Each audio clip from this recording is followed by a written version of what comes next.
The Hearts of Gold program is brought to you by the Grow and Share Network in partnership with Off the Walter Media Productions. Hi, welcome to Hearts of Gold. Today I have Allison from Badgerland Council with me. Allison, how are you doing today? I'm doing pretty well. How are you? I'm good. Thank you for joining me.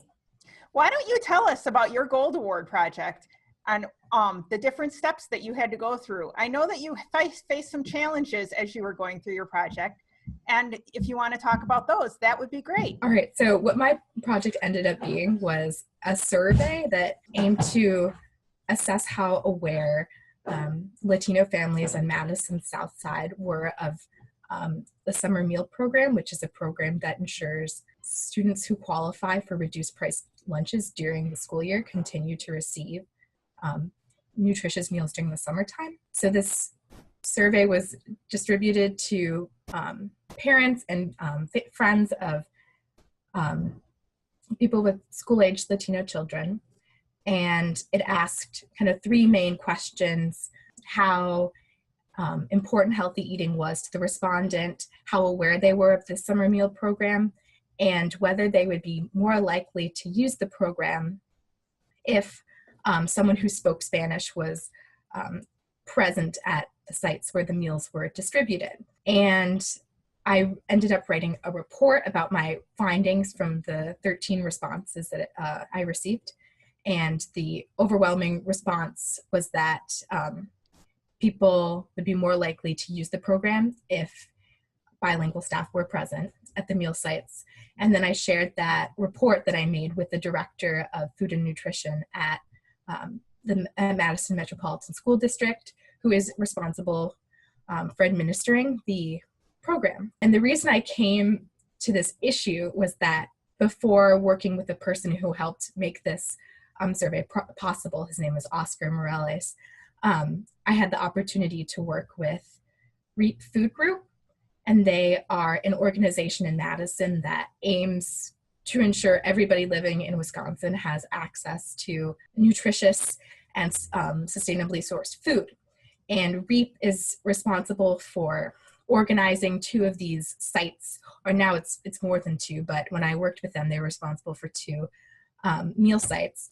And they kind of informed me, and I also realized this from firsthand experience, that they were underused by Latino families, children in neighborhoods that had sizable Latino population, or a sizable Latino population, in particular a site at Southdale Park, which is on Madison South Side. And so I started out working with REAP with kind of a plan that really didn't address this inequitable access to the food program. It was my goal with REAP was to set up some raised garden beds at one of their sites that would kind of help and make the educational activities they provided to kids who were just at the meal site, make those activities more fun.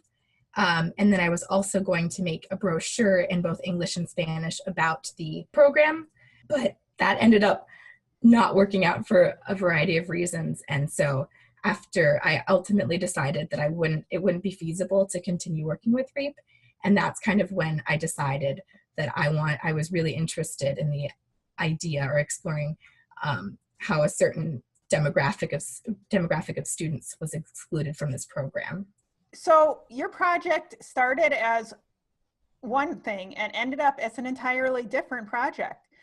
Yes. And you mentioned that you had some challenges with that. What were some of those internal and external challenges that you faced during your Gold Award project? One issue I had initially was just finding a group that I could, or an organization that I could work with.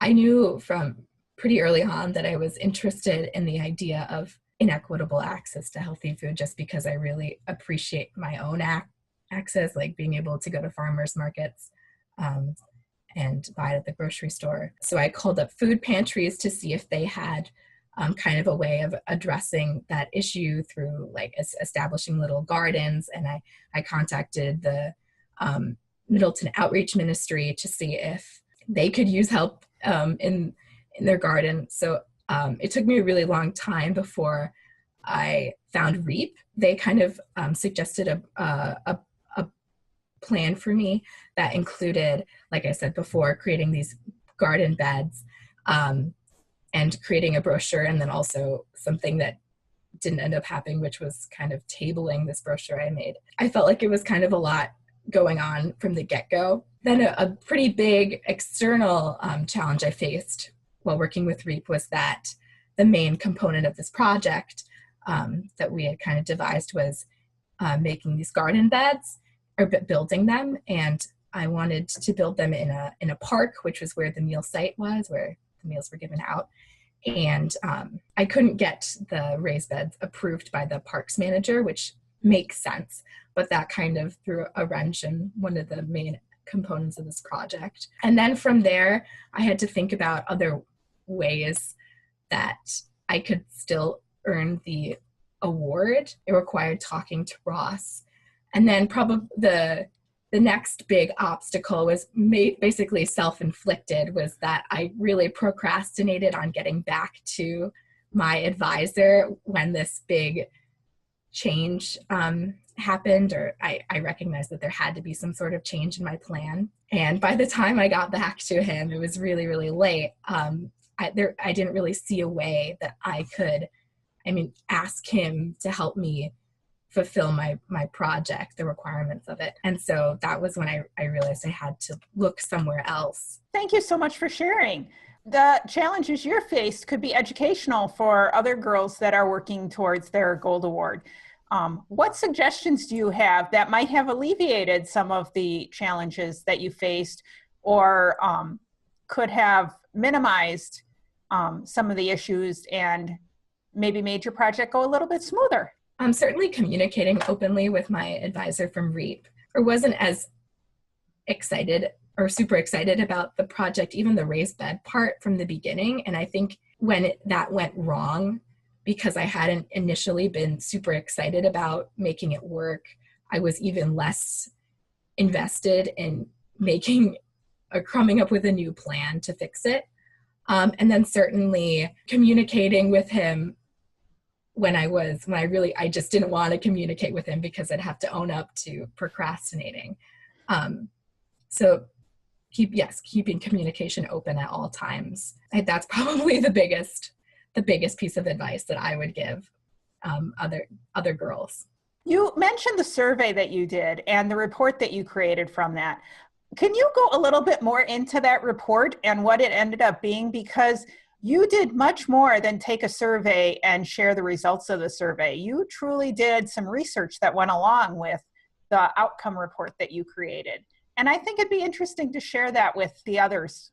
I think when REAP first introduced me to the summer meal program, I did a little bit of research myself because I was interested in how it was set up. And it's a program that's organized and funded at a national level by the USDA, and then state education agencies are responsible for administering it and really putting the program into practice. So my research kind of started there, and I was curious to know what REAP's specific role was in the program, like how they got involved. I think they are considered a sponsor of the program because they're an organization that hosts the meal sites. I also, in my report, made a comparison between a kind of a similar survey that was created by the Madison Metropolitan School District, and I think it was trying to do the same thing, trying to address, I think, low attendance numbers in general, because that's a problem that the program faces more broadly, not just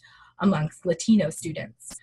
But I kind of made the commentary in my report that the survey that the school district created was overwhelming.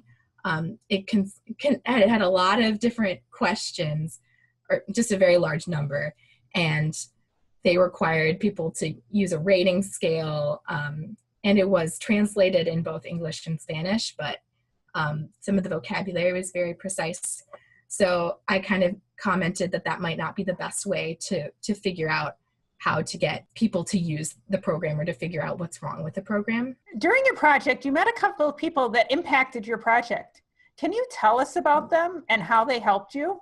The reason I ended up working with REAP was that I just went to volunteer at one of the events that they were putting on, and I met somebody.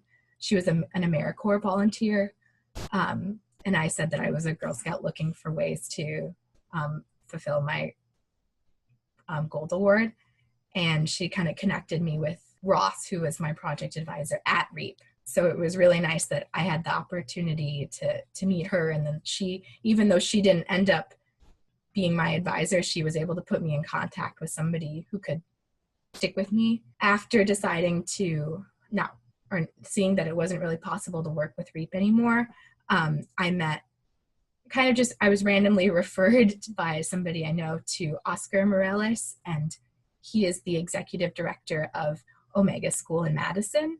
And has done a ton of community service work and is really well regarded in the Madison community, and specifically Madison's Latino community. And he was really the person who suggested the survey idea and helped me to put it into practice, because he has access to students who are really the target demographic of the survey. And then I believe maybe her name was Connie from Community Action.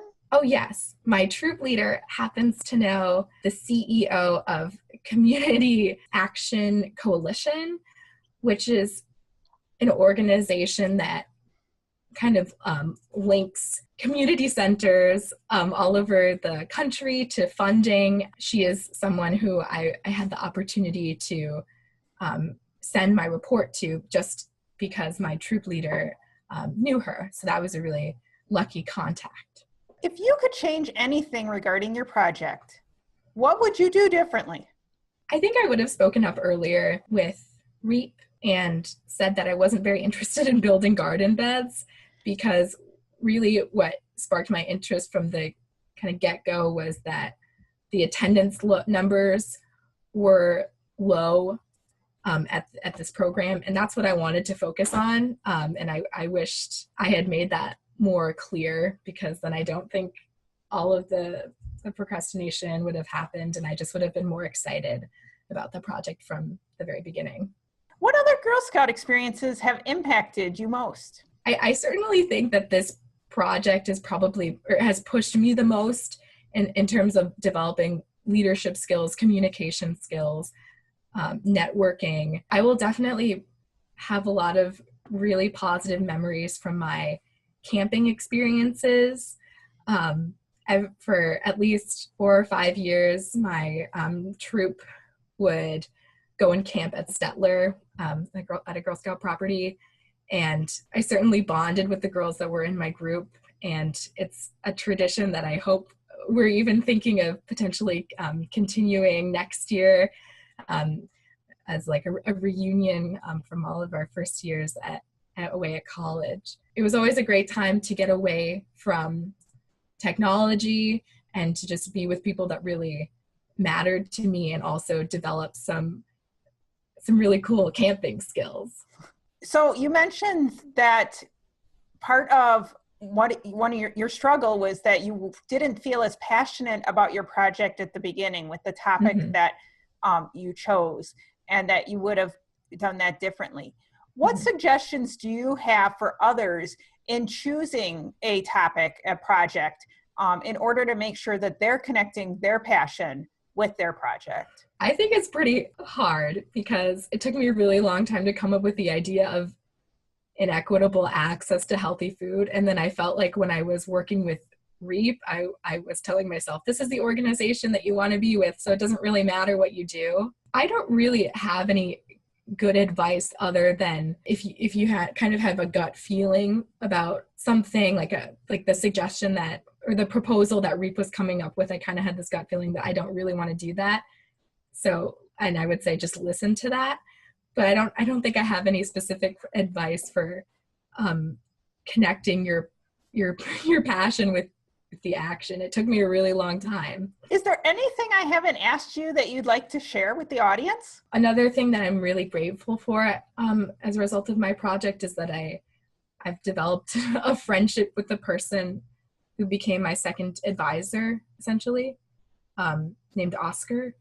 And he was a person that I was just referred to randomly, and he was a stranger who I just asked for help, and he was incredibly generous and helped me.